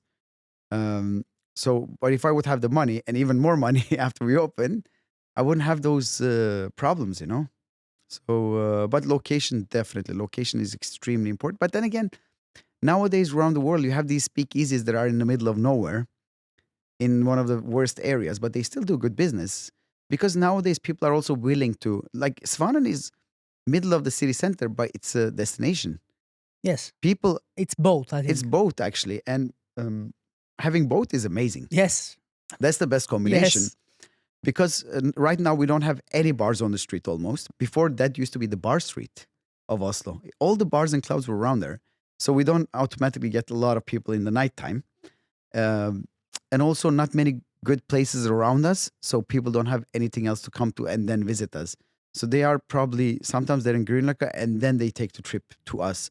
Like every time I go to work around in the evening time, I go off the tram with people that I took it with here in 𝒟𝒏𝓏𝓏, which is, I don't know, like The five, hipster. yeah, 4 stations with the tram down yeah, to. yes. And then a lot of people, I will hear them like, let's go to Svanen. We're going to Svanen. yeah? Svanen is a bar like this. And then I will go off with them and then we will walk together for my shift. And then you you know? do. And then if some of them are drunk, I already see it. And at the door, I'm like, sorry. Do you go to them and say, hey, do you know who I am? Of course, I do that to everyone all the time. In the shop every day, like I'm like, she's like, yeah, you have to pay for the bag. I'm like, do you know who I am? No, I don't know. I don't like to be that much in the spotlight, and I think people should understand that at this point.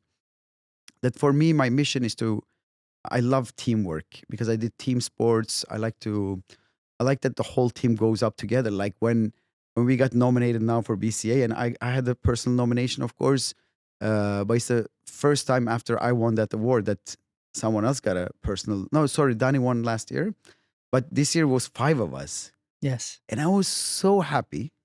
And of course, for Karel and Carmina, they should be nominated, in my opinion.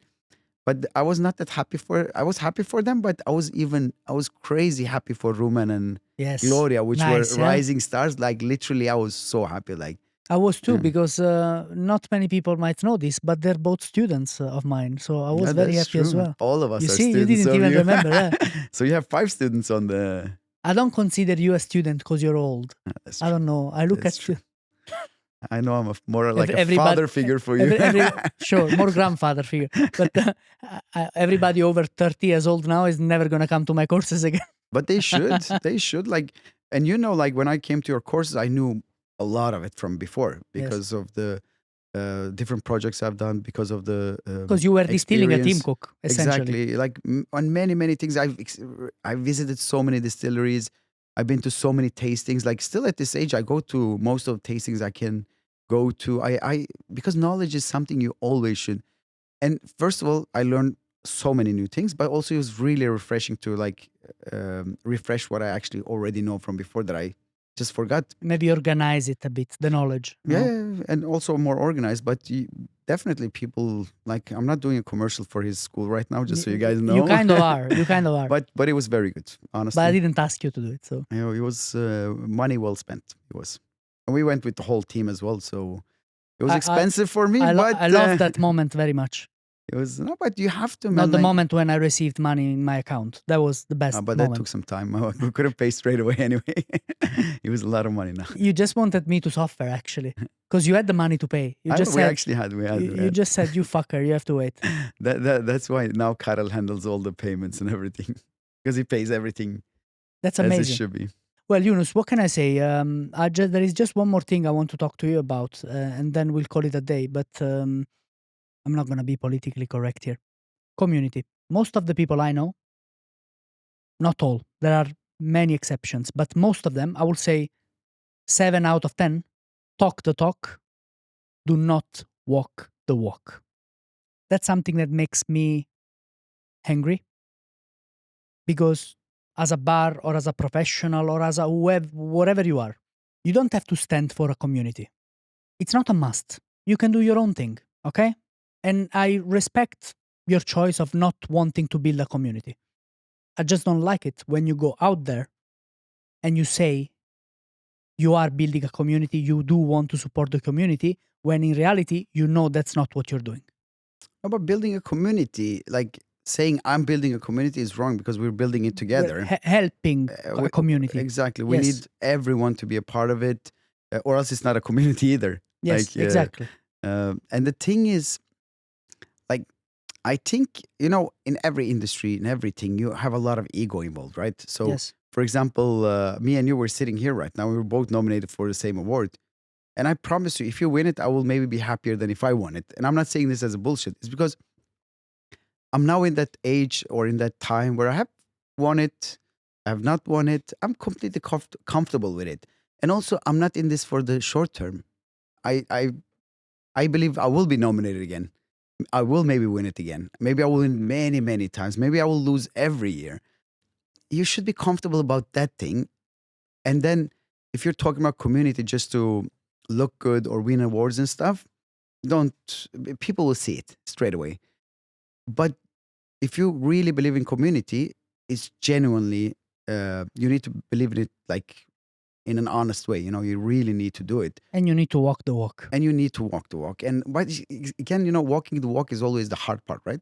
Yes. Because talking about something is super easy. Like you can say whatever you want about whatever, and then you can trick some people with that as well. But then actually do it as well, or don't talk. But for me, community, like I strongly believe in community. I care about sharing.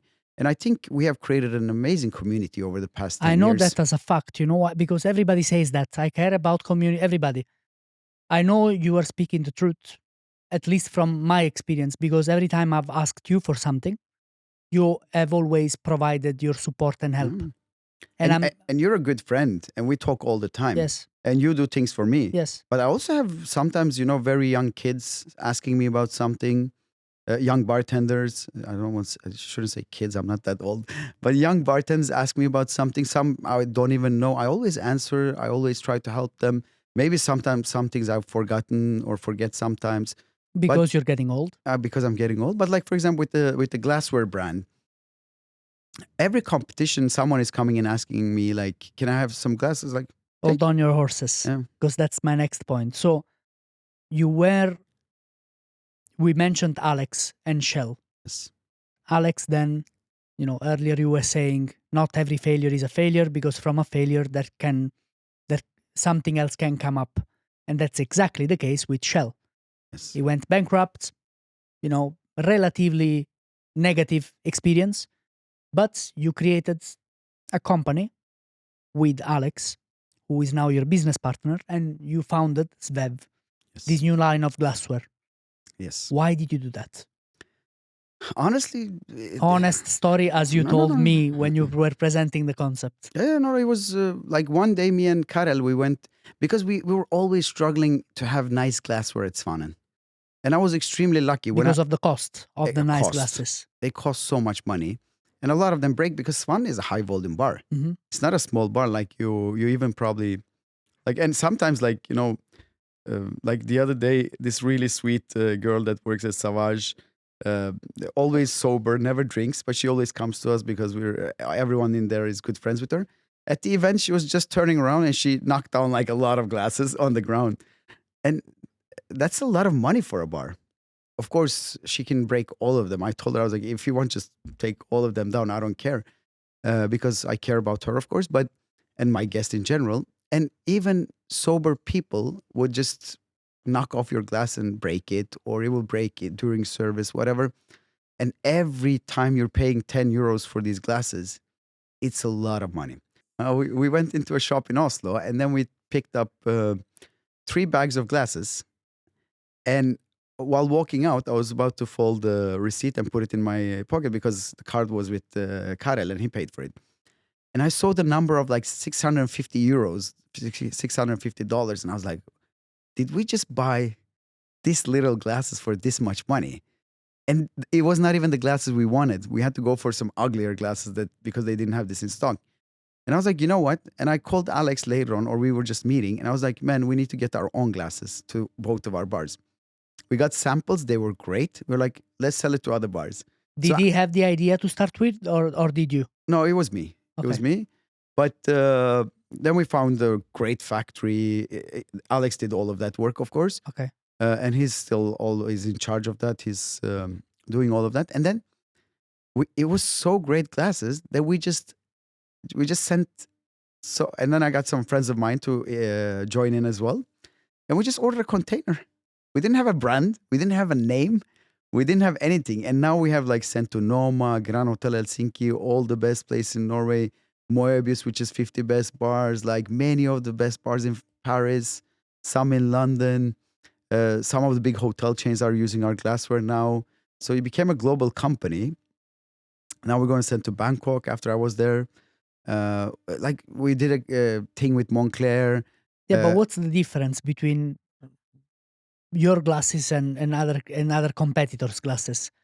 It's very durable glasses. They're very beautiful. And you found a way to have them for a relatively cheaper price. Exactly, because glassware brands have just been making Just a lot of money on us. Hey, come on. They have. Okay. And they never have them in stock. They never have the sizes you want because they're always also designed by some designers. Yes. Here we were bartenders who went in and made. And the success of Nude, for example, with Remy Savage was because it was a bartender who finally designed, even though chief designer is a family member of 𝒟𝒻𝓚. He's 𝒟𝒻𝓚's cousin. Ah, right. It's a really good guy. Technically, he's my relative as well, in a way. And 𝒟𝒻𝓚 is your cousin. Yes. And then the thing is, what is it called? Like, we also wanted that every bar should be able to afford nice glassware. And when I mean every bar, literally every bar. And nowadays in Oslo, when you walk around and you go to some place and you see Svev glass in a bar or restaurant, it really elevates the experience, in my opinion. And then imagine a tourist coming to Oslo, because sometimes I go to Paris and you go to everywhere and like everyone is using ugly glasses, for example. Like that makes all these places look bad as well in a way. But to get nice glassware, you need to go to like, really high-end restaurants. Yes. And they pay crazy money for them, which for them is not even sustainable. It's too expensive. And then they always lower the quality at one point as well, just for it to be more affordable. But nowadays around Oslo, when I go around to our clients, because it's many of them now, everything looks amazing. And if you come from outside of Oslo, you would go away with that experience of like wherever we went, it was nice glasses. So I'm very happy. And we didn't spend a fortune on them. Yeah, or the bars didn't spend a fortune on them. So I think it was just that we have this vision that a bartender should make your glasses. Like if you go to a shop in Oslo now to buy a cocktail glass for home, they're all pink and like super big because a Danish designer designed it. I see. It was not a bartender who said you can make an espresso martini in this glass. It was some dude or some woman who were like, it looks nice in pink and big. It was never measured as that drink should be in a way. As a businessman, how is that company doing? It's doing really well right now. It's doing amazing and I'm so happy with it. Do you think there is longevity there? Definitely. It has to be. You buy good glassware for affordable price. And then also, of course, we know so many people around the world, right? Like guys from Moebius, one of the 50 best bars, very good friends. Like they come to my bar, they see it, like, we're going to order. Of course, it has something to do with our connection as well. But then they are maybe the greatest showroom to have in all of Italy. And then all other bars will also buy from them. So, and now we're making a really cool glassware that are coming. We also make specialized glassware like we're going to do with Giuseppe at 𝒟𝒏𝓙𝗚 or at 𝒟𝒏𝓙𝗚 with Pedro, just so everyone can afford glasses finally, in my opinion. But I think the vision is basically affordable but nice glasses to everyone because it really... But how do you make them affordable? Does it mean you have to cut on your profits? Yes, we cut down on our profit a lot, but then we also don't have anyone working full-time on it. We try to cut shipment, logistics around it. We cut down so much that we don't even have a webpage. We literally don't even have a webpage, and we sold to some of the best places How many around glasses the have world. you sold? Approximately. In numbers. I think Alex knows this better, but I think we're getting our 5th container now, which is around 100,000 glasses already. Jesus. Without a webpage. Without a webpage. But that's the thing, when the product... Isn't that crazy? But when the product is good, you buy it anyway, right? Yes, but without a webpage, people don't even know it's there. Yeah, but we made it simple for people to just check out achieve what it, you have. Yeah. So I think that's what's needed in a way. It needs to be simple, it needs to be cheap, especially in a world where everything is getting harder and more expensive. Are you because this is a I need to get into this, Yunus. It's because I find it very interesting. So as a business strategy you have, you said, let's attack the market with a good quality glass, good looking glass. Let's lower the price point. Almost, I think in certain cases, even by half compared to what you would pay for some other glassware. So we cut on our profits. We build our brand. We take over the market. But now everything is great. But now, will you raise the price of the glasses at some point? Because remember, you're missing on a lot of money just by reducing, because I guess here now, I don't know exactly, but obviously by selling cheaper glasses, your margins aren't not as big as these other guys, as your competitors, right? But so, I'm not, I think it's about the mindset and lifestyle. I don't want the lifestyle of the owner of Riddle. If you go on Instagram, you see how he lives. Yeah. I don't want to live in a mansion. Nothing wrong with that. No, nothing wrong. I respect him. I love his brand. I love his glassware. And he seems like a funny, nice guy. I don't have that lifestyle. I don't need that lifestyle. For me, making money today is not the most important thing. Is that I'm happy and I have a good life. And I know by doing the right thing, I will achieve my dreams and my goals and all of that at one point anyway. Like patience, again, I think patience is so underrated in the world right now. Everyone wants to become the best bartender in the world today. Everyone wants to have the most successful bar today. Everyone wants to have all the money in the world today. Like, relax, do it more. So are you going to raise the price at some point?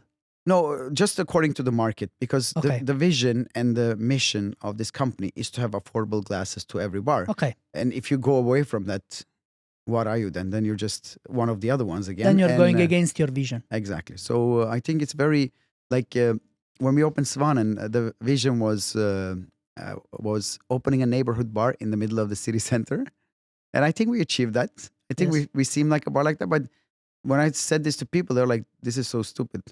Who wants to open a neighborhood bar in the city center?" And of course, probably people are looking at me and thinking, "Wow, you're so stupid. You could have made so much money on these glasses." But then again, by being patient with Svanen, look where it took us, right? And imagine where this will take us by being patient and I have a difficult keeping the question same for you vision. now, which just came to me. Imagine with the Svev business. Your vision is to sell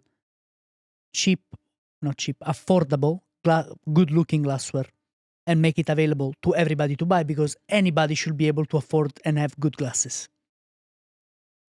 What happens if in 3 years a big company wants to buy you? And then they'll say, okay, we'll buy you, but then we're going to manage the business the way we want it, and we're going to have the prices we want. What do you do then? If they pay good, take it, because you also need to give up at one point, right? With everything, you cannot just run everything your entire whole life, or with some things. Like for me, Svanen is going to be that place that I can run my whole life. Okay. And if I can make my life easier in between and only focus on that, amazing. And if someone comes and pays like a lot of money for it, take it. And then they should have their own vision, right? It's their company. Yeah, but the brand will stay the same, right? It will, but So I don't get that attached to things. Like people mistake that with Svanen as well. They like, oh, this is your bar, so this is your baby. No, it's not my baby. It's my business. It's these guys working there. It's their business. It's a place where we get food on our table. So, and if I get too attached to it and think it's my baby, again, like we talk about failure, disappointments, it will be very big. I cannot. If I look at Svanen as my baby today and we fail in a couple of years, what am I going to do? My life is over then. So I never look at it that way. I'm very like professional. And the same thing with Svev. Like, of course, creating a brand is amazing. If you create a global brand, wow, you've done something really big. And I love that. I would love that. But so partly you are doing this also as a business. as a business. Exactly. And there is absolutely nothing wrong with money. Let's just Absolutely say not. it out Of there. course, I'm 40 years old. If someone comes and says we want to buy Svev for 20 million euros in a couple of years, which has happened to some brands in our industry, why wouldn't I say no to that? Like, that's amazing. Then I can have a much better life. Actually, I would have such a good life that I can focus so much at Svanen, where I love. And You're still not buying a mansion. no, like I love. You will still be at Svanen. I love the city center a lot, but one of my dreams is also having a place next to a beach, but a small place next to a beach in Turkey somewhere, where I can spend some time there, or just a boat, because the winter is getting hard. The winter is Especially with age. exactly. And I'm going to leave it at that. Exactly. Whew. This was Yunus, nice. did you enjoy? I really enjoyed it, but I always enjoy conversations with you. I know Even- you're lying now. But, well, Yunus, please, for the love of God, whatever God you pray to, please do not ask me to pronounce your surname again. Try it I'm one more time. Yildiz. Yildiz. Yildiz. So So the Z is pronounced S. no, Yildiz. Yildiz. Yeah, in a way it is. Yildiz. Yeah. Yildiz. It How- means star. Does it? My name means dolphin, so it's dolphin star. Dolphin It star. sounds like a hippie or a stripper. Jesus Christ. You should have never told me this, you know I that, right? know. I know. I'm gonna mock you forever now. I know. Hey, Dolphin. I'll come to the bar. Sorry, is Dolphin No, working? no, not at work. You Just on the didn't- private. Man, you just said it on camera to everybody. No, many This is people. not private. Nothing about this is private. No, but many people know this from before. This is beautiful. It's cute. Anyways, Yunus, thank you so much. Thank you. This was great. I really, really enjoy this, and I seen the lineup you guys have. Just a lot of great people, so I cannot wait to watch or listen to them. Thank you Thank for you, inviting and me. see you soon, man. Thank you.